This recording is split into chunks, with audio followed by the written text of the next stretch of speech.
All right, welcome back to Daytime Tri-Cities. Once again, we're live this morning here at the Volunteer Resource Center. This is right here on Main Street in Erwin at the Armory.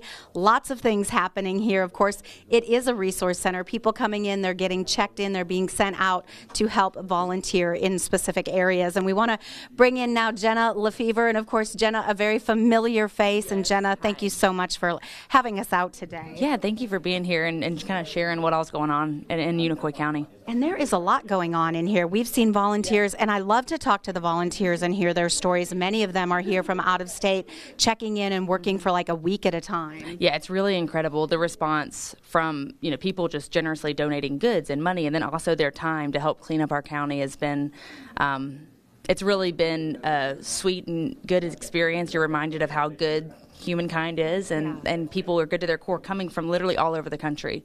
Someone was here last week from California.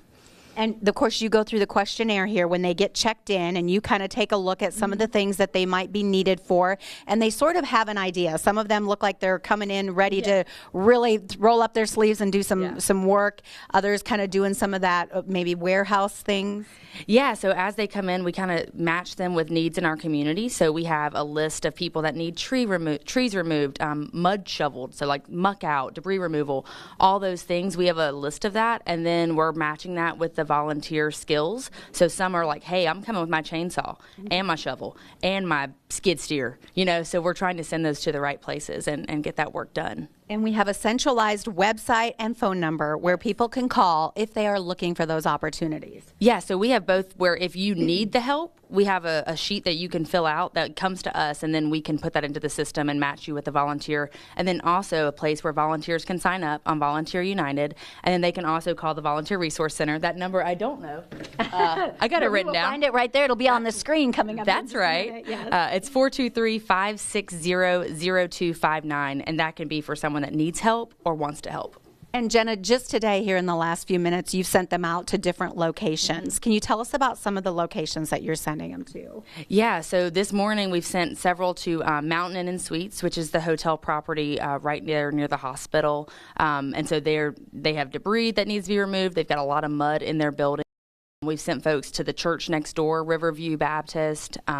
We're sending folks to USA Raft. And then we have individual homes, too, that we're sending folks to. So a lot of different opportunities. This is amazing to see how well this is organized. And, of course, it's been in play now for a couple of weeks. We want to bring in Nathan Farner now because ETSU playing a big role in this as well. Nathan, thank you so much for being out here with us today. Absolutely, absolutely. Everybody's doing their part. So. And that's what we love to see. It's amazing to see how people are coming together to help the different communities that are affected. Tell me a little bit about ETSU and your role within this. Yes, absolutely. So I serve as coordinator for leadership and civic engagement at the university. So I do a lot of work supporting nonprofit partners and community members in the region. What we've specifically done is try to use some of our existing platforms and knowledge and kind of background in some of this work to really educate the general public. So we've been offering some large-scale trainings with potential volunteers on how to orient themselves, how to be empathetic and compassionate to survivors, some best practices. We've had several hundreds of students, faculty, staff, and community members participate in those trainings. And we've also done some virtual trainings for organizations in the community that would like to utilize the Volunteer United platform on how to get set up, how to post their needs. It's been a wonderful opportunity. It's amazing to see everybody coming together, and it really is. It looks like it's just quite the process, seamless. Oh, absolutely, absolutely. And it's definitely been a learning curve, we'll say. None of us were prepared for this 3.5 weeks ago, right? So everybody just jumping in, trying to figure out what are their skills, what are their needs, puzzle piecing it together, and every day it gets a little bit smoother and gets a little bit easier. So just know that if you do come in, it can be hectic at moments, but that's just the nature of the work. All right, and we're going to get you out there, and you're going to get to help those in need, and that's a great feeling. Nathan, thank you so much. Hey, we want to give everybody some information. So first we're going to start with, if you would like to volunteer, here is a QR code as well as the website that you can go to. When you go to this website, it tells you where to go. It gives you opportunities. It talks about what kind of volunteering you want to do. Gives you all of that information. And if you need help, if you are one of those affected and some help around your home or your property, you can scan this QR code. You can also call this number here on your screen. They're going to take that note and get it to where it needs to go so someone can show up and help out their neighbor in need.